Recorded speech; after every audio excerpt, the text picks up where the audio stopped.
নমস্কাৰ, স্বাস্তিকা কুকিঙৰ অন্য এটা ভিডিঅ'লৈ আপোনালোকক আদৰণি জনাইছোঁ। আজি মই আপোনালোকৰ বাবে গুড়ৰ নাৰিকলৰ লাৰুৰ ৰেচিপি এটা লৈ আহিছোঁ। আশা কৰোঁ ভিডিঅ'টো স্কিপ নকৰাকৈ শেষলৈকে চাব। গুড়েৰে বনোৱা নাৰিকলৰ এই লাৰুটো খাবলৈ বহুত টেষ্টি হয় আৰু বনাবলৈও অতি সহজ। যিসকলে চেনি নাখায় সেইসকলে এই লাৰুটো বনাব পাৰিব। এতিয়া আহকচোন ৰেচিপিটোৰ মাজলৈ আগবাঢ়োঁ। মই এই লাৰুটো বনাবলৈ এটা নাৰিকল লৈছোঁ। নাৰিকলটো মই ফ্ৰিজত ৰাখি লৈছিলোঁ। ফ্ৰিজত নাৰিকলটো অলপ দেৰি থৈ দিলে এইদৰে বাকলিটো গুচাবলৈ সহজ হয়। যিহেতু মই নাৰিকলটো ৰুকি নলওঁ, মিক্সিত পিচি ল'ম, সেইকাৰণে এনেদৰে ফ্ৰিজত যদি থৈ লয় বাকলিটো খুব সহজে গুচাই ল'ব পাৰি। এতিয়া এই নাৰিকলখিনি মিহি মিহিকৈ মই কাটি ল'ম। এয়া বাকলিটো গুচাই ল'লোঁ। ওপৰৰ ক'লা বাকলিটো ভালদৰে গুচাই ল'ব। এতিয়া এইখিনি সৰু সৰুকৈ কাটি ল'ম। এইদৰে নাৰিকলখিনি সৰু সৰুকৈ টুকুৰা কৰি ল'ব। এয়া মই গোটেইখিনি সৰু সৰুকৈ কাটি ল'লোঁ। এতিয়া মিক্সিৰ মিডিয়াম চাইজৰ বাতিটো লৈ লৈছোঁ। ইয়াত এতিয়া নাৰিকলখিনি অলপ অলপকৈ দি গুড়ি কৰি ল'ম।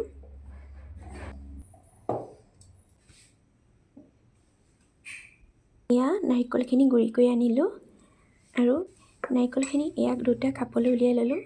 এইদৰে জোখটো লৈ ল'লে নাৰিকলৰ লাৰুটো বনাবলৈ সহজ হয়। এয়া মোৰ 2 কাপ নাৰিকলৰ গুড়ি হ'ল আৰু সেই একেগিটা কাপেৰে 1.5 কাপ ৰুকি লোৱা গুড় লৈছোঁ। এতিয়া এখন কেৰাহীত নাৰিকলৰ গুড়িখিনি দি লৈছোঁ। এয়া 2 কাপ নাৰিকল দিছোঁ।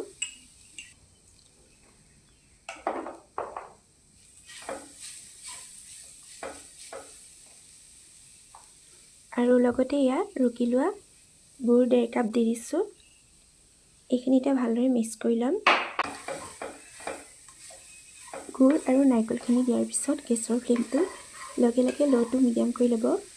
মিশ্ৰণখিনি কণ্টিনিউ লৰাই লৰাই ভাজি থাকিব লাগে।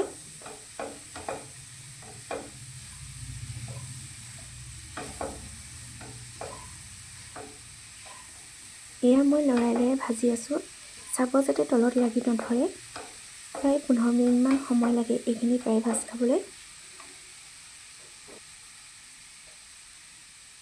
ইয়াতে মই এতিয়া 2টা ইলাচি দি দিছোঁ আৰু এইখিনি এতিয়া লৰাই লৰাই ভাজি থাকিম।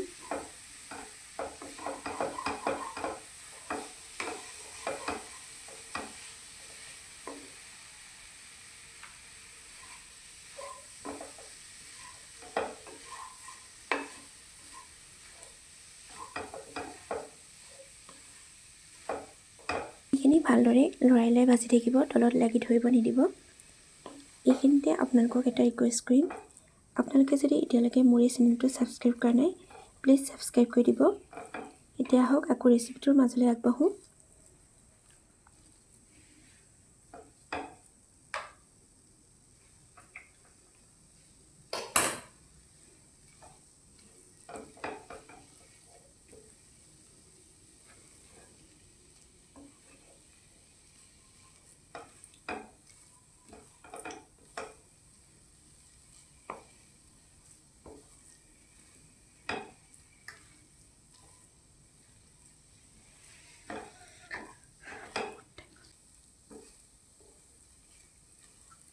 নাৰিকল আৰু গুড়ৰ এই মিশ্ৰণখিনি ভজা হৈছে নাই চাবলৈ আপোনালোকে হাতত অলপমান লৈ চাব।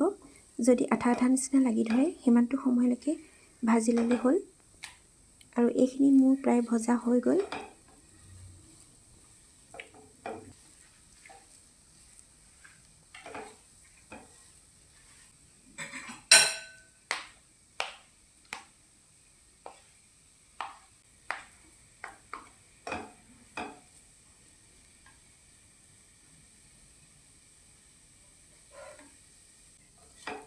গেছৰ ফ্লেমটো অফ কৰি এইখিনি কেৰাহীৰ পৰা নমাই ল'ম।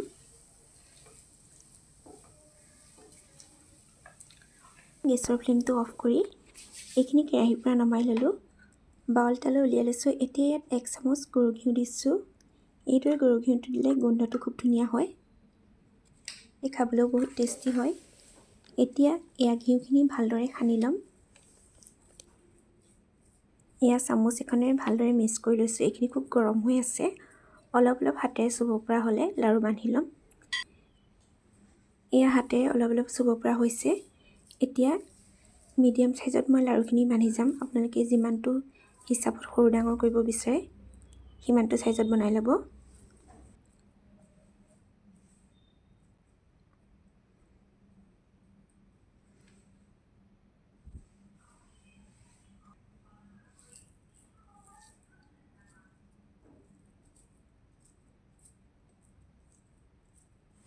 এয়া মই আৰু এটা লাৰু বনাই দেখাই দিছোঁ চাওক। এই একেদৰে মই গোটেই লাৰুখিনি বনাই ল'ম।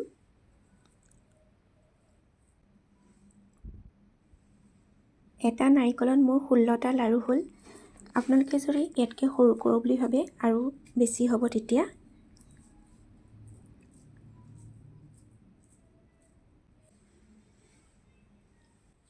এয়া মোৰ গোটেই লাৰুখিনি বনাই লোৱা হৈ গ'ল। ভিডিঅ'টো চাই কেনেকুৱা পালে কমেণ্ট কৰি জনাবলৈ নাপাহৰিব আৰু লগতে লাইক এটাও কৰি দিব। আকৌ এটা নতুন ৰেচিপিৰ সৈতে পুনৰ লগ পাম।